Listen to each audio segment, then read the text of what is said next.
Hello students, कैसे हैं आप सब। आशा करता हूँ आप सभी अच्छे होंगे और स्वस्थ होंगे। हमने स्टार्ट कर रखा है सेल सिस्टम। सेल के बारे में हम काफ़ी कुछ स्टडी कर चुके हैं और हमने स्टार्ट कर रखा है उसके बाद एंडोमेम्ब्रेन सिस्टम ऑर्गेनेलिज। ठीक है, तो एंडोमेम्ब्रेन सिस्टम्स होता क्या है बेसिकली, अगर हम इसको ब्रीफ में देखें तो सेल के अंदर ऐसे ऑर्गेनेलीज होते हैं कुछ एक जो कोऑर्डिनेशन मैनर के अंदर अपना फंक्शन परफॉर्म करते हैं। कोऑर्डिनेशन मैनर क्या होता है कि मिलजुल के काम करना और एक दूसरे की मदद से वो अपने सारे काम परफॉर्म करते हैं। तो इसमें हमने देखा कि एंडो मेम्ब्रेन सिस्टम ऑर्गेनेलीज के अंदर चार ऑर्गेनेलीज होते हैं बेसिकली। तो कौन कौन से होते हैं वो, firstly endoplasmic reticulum, second Golgi apparatus, third lysosome and fourth vacuoles. तो इस एंडोमेम्ब्रेन सिस्टम के अंदर हम endoplasmic reticulum and Golgi bodies का जो पार्ट है वो स्टडी कर चुके हैं। तो इस वीडियो लेक्चर के अंदर आज हम बात करेंगे हमारे rest of the two endomembrane system organelles, that is the lysosome and vacuoles.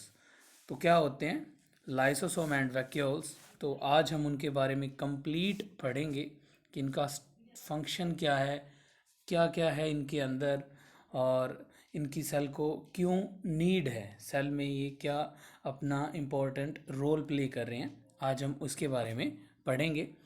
तो सबसे पहले आइए स्टार्ट करते हैं लाइसोसोम के बारे में। तो लाइसोसोम होते क्या हैं फर्स्टली, तो इसमें अगर हम देखें लाइसोसोम की डेफिनेशन, तो व्हाट आर लाइसोसोम। तो lysosome are simply tiny spherical sac like structure evenly distributed in the cytoplasm. तो ये छोटे छोटे टाइनी स्ट्रक्चर होते हैं, स्फेरिकल इनकी शेप होती है और सैक लाइक स्ट्रक्चर होते हैं।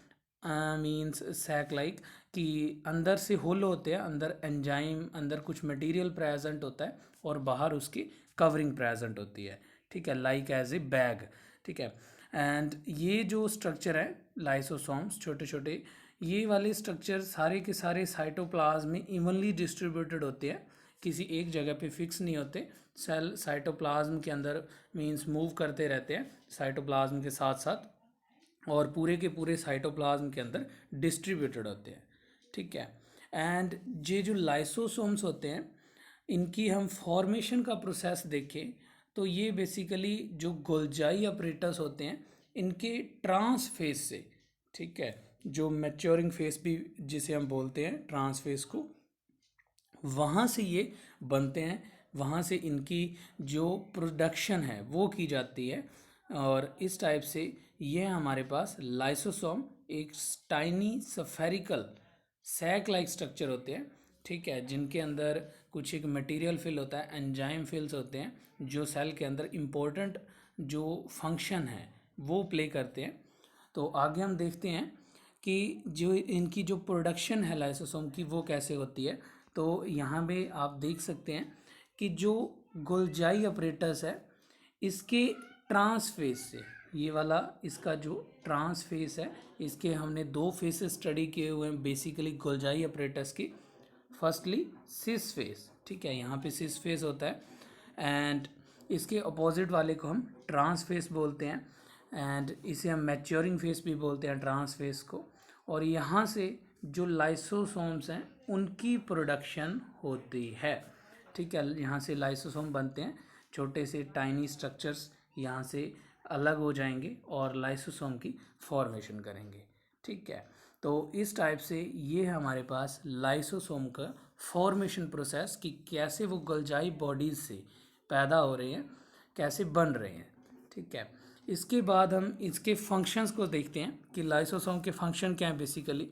तो जो लाइसोसोम के अंदर मटेरियल होता है उसमें हाइड्रोलिटिक एंजाइम्स फिल होते हैं, रिच इन हाइड्रोलिटिक एंजाइम्स हम बोल सकते हैं कि बहुत ज़्यादा होते हैं एंड जिसके अंदर हाइड्रोलेजेस होते हैं लाइक लाइपेजेस, प्रोटीएजेस, कार्बोहाइड्रेजेस। ठीक है, ये जो एंजाइम्स हैं ये बेसिकली इनका जो एक्टिवेशन प्रोसेस है नॉर्मल जो इनएक्टिव होती है, लेकिन जब सेल के अंदर जो कंडीशंस हैं इनके अंदर एसिडिक कंडीशन होगी, लाइसोसोम के अंदर एसिडिक पीएच होगी, तो ये जो एंजाइम्स हैं हाइड्रोलिटिक एंजाइम्स जिन्हें हम बोल रहे हैं ये एक्टिव हो जाएंगे और अपना फंक्शन परफॉर्म करेंगे। तो इस टाइप से इनकी जो एसिडिक कंडीशंस हैं वो मेंटेन की जाती है। जो लाइसोसोम की मेम्ब्रेन होती है, ठीक है, वो पंप करती है हाइड्रोजन आयन को इनटू द लाइसोसोम। ठीक है, जैसे जैसे हाइड्रोजन आयन पंप किए जाएंगे लाइसोसोम के अंदर तो उसकी जो पीएच है वो कम होती जाएगी, एसिडिक पीएच होती जाएगी। और एसिडिक पीएच के अंदर ये वाले जो एंजाइम हैं that is the hydrolytic enzymes like lipases, proteases and carbohydrases, तो ये एंजाइम एक्टिव हो जाएंगे और एक्टिव होके अपना फंक्शन परफॉर्म करेंगे। तो ये जो एंजाइम्स हैं हाइड्रोलिटिक एंजाइम्स, ये बेसिकली हाइड्रोलिटिक जो वर्ड है वो होता है मींस ब्रेक करना। ठीक है, किसी भी सब्सटेंस की लिटिक कर देना, लाइसिस कर देना, उसको तोड़ देना, उसके छोटे कंपोनेंट में उसको कन्वर्ट कर देना, उसे हम बोलते हैं, ऐसे एंजाइम्स को हम बोलते हैं हाइड्रोलिटिक एंजाइम्स। तो इसके अंदर भी हाइड्रोलिटिक एंजाइम्स प्रेजेंट हैं। तो ये जो लाइसोसोम के हाइड्रोलिटिक एंजाइम्स हैं जैसे कार्बोहाइड्रेज हो गया, ये कार्बोहाइड्रेट को इसके जो मोनोमर हैं, स्मॉल कंपोनेंट हैं, उनके अंदर ब्रेक कर देगा। ठीक है, जो प्रोटीएज हो गया वो प्रोटीन को तोड़ देगा, उसके छोटे छोटे कंपोनेंट के अंदर कन्वर्ट कर देगा। जो लाइपेजेस हो गया वो लिपिड्स को कन्वर्ट कर देगा, न्यूक्लिक एसिड को कन्वर्ट कर देगा। तो इस टाइप से ये वाले जो एंजाइम हैं हाइड्रोलिटिक एंजाइम, ये सेल के अंदर जो लाइसोसोम है उसके अंदर जो भी मींस एक्स्ट्रा या वेस्ट प्रोडक्ट है सेल का, तो उसको ही क्या कर देंगे, ब्रेक डाउन, उनको तोड़ देंगे, छोटे छोटे कंपोनेंट के अंदर उसको कन्वर्ट कर देंगे। तो एक टाइप से ये रीसाइकलिंग कर रहे हैं सेल के अंदर मटेरियल की। मींस जो भी कोई प्रोडक्ट है वो जब अपना कंप्लीट फंक्शन परफॉर्म कर लेगा तो उसकी ज़रूरत नहीं है, तो सेल उसे क्या करेगी, रीसाइकिल। ठीक है, दोबारा से यूज़ करना है तो उसे उसके छोटे छोटे कंपोनेंट में पहले ब्रेक कर लिया जाए और दोबारा से उसका यूज़ करेंगे सेल। ठीक है, तो इस टाइप से ये हमारे पास लाइसोसोम के फंक्शन। इसके बाद एक बड़ी इंटरेस्टिंग टर्म आती है जिसे that is the suicidal bag. ठीक है, तो सुसाइडल बैग क्या है इसके बारे में हम जानते हैं। तो सेल के अंदर देखिए बेसिकली कुछ एक जैसे जैसे सेल अपनी लाइफ साइकिल आगे बढ़ाती जाएगी, कंप्लीट करती जाएगी, तो उसके अंदर जो कुछ एक सेल ऑर्गेनेलीज हैं वो ओल्ड होती जाएंगी, कुछ एक पार्टिकल्स होंगे वो डेड भी होते जाएंगे। ठीक है, तो जैसे जैसे ये ओल्ड और डेड पार्टिकल्स हैं सेल के अंदर ये पैदा होते जाएंगे तो इनको डिग्रेड करना पड़ेगा। ठीक है, क्योंकि अगर डेड ऑर्गेनेलीज हैं या कोई ओल्ड स्ट्रक्चर है, ओल्ड पार्टिकल है सेल के अंदर, तो वो उसकी रिक्वायरमेंट नहीं होती सेल को। ठीक है, सिंपल सी बात, वो वेस्ट प्रोडक्ट हो जाएगा सेल के लिए, तो उसको कहीं ना कहीं ब्रेक डाउन करना पड़ेगा। तो उस प्रोसेस को, उस सेल्स ऑर्गेनेलीज को, डेड हो गए ओल्ड सेल ऑर्गेनेलीज हो गए, उनको डाइजेस्ट किया जाता है। उस प्रोसेस को हम बोलते हैं ऑटोलिसिस और ऑटोडाइजेशन। ये क्या है वर्ड दो, ऑटोलिसिस और डाइजेशन। ऑटो मीन्स बेसिकली खुद, जो सेल्फ अपने आप को काम करे। लिसिस मीन्स मैंने पहले बताया ब्रेक डाउन, तोड़ देना।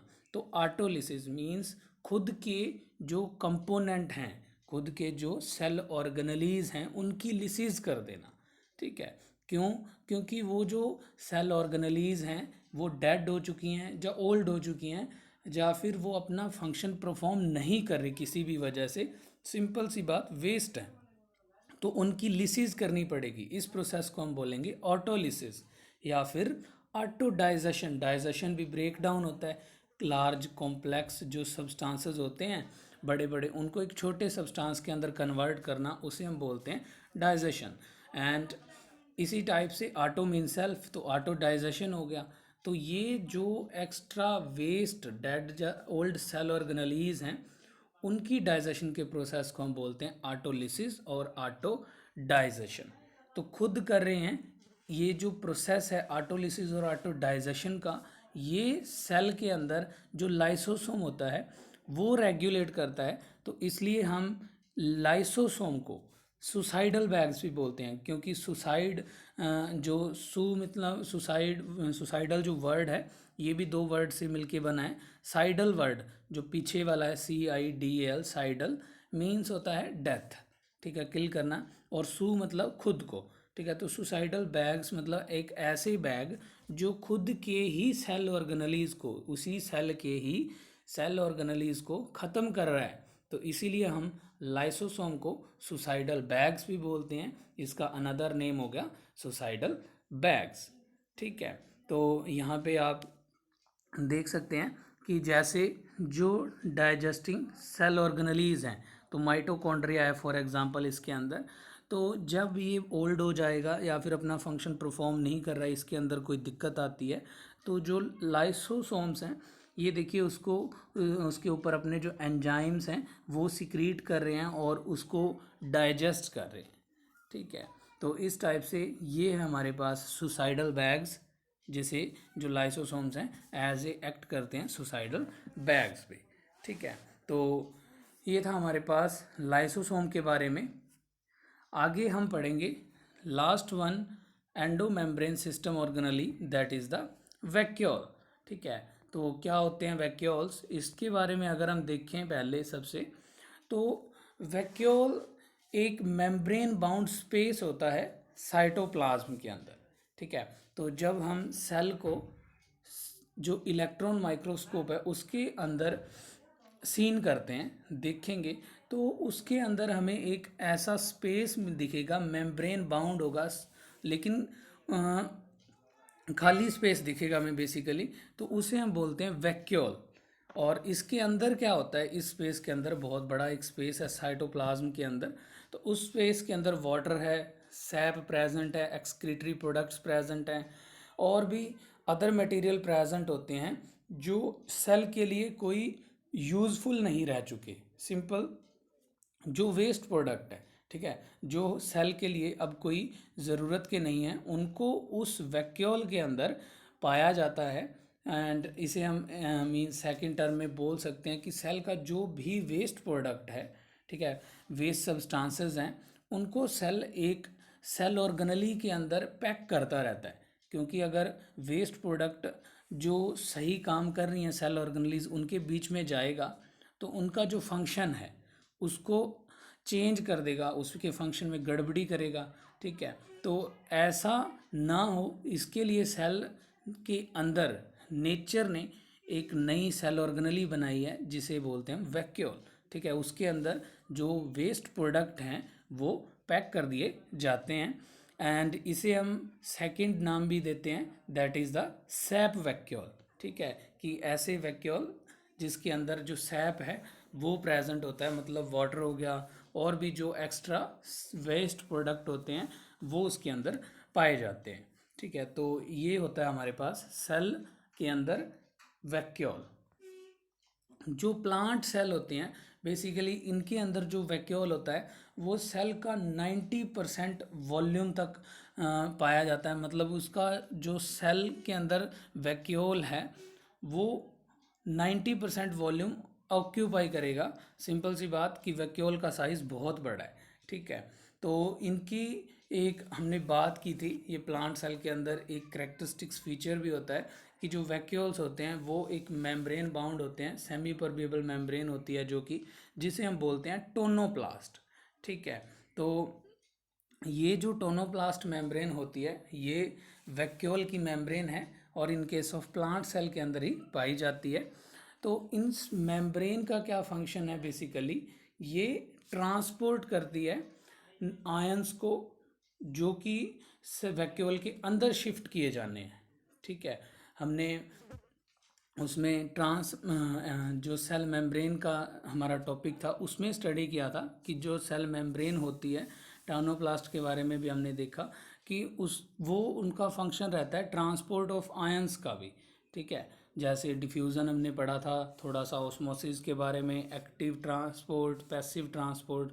तो उस फंक्शन में भी जो टोनोप्लास्ट मेम्ब्रेन है वो फंक्शन परफॉर्म करती है कि ये ट्रांसपोर्ट करती है आयंस का, कहाँ से, जो सेल का साइटोप्लाज्म है वहाँ से इनटू द वैक्यूल, क्योंकि वैक्यूल के अंदर जो सेल के वेस्ट प्रोडक्ट हैं वो स्टोर किए जाने हैं।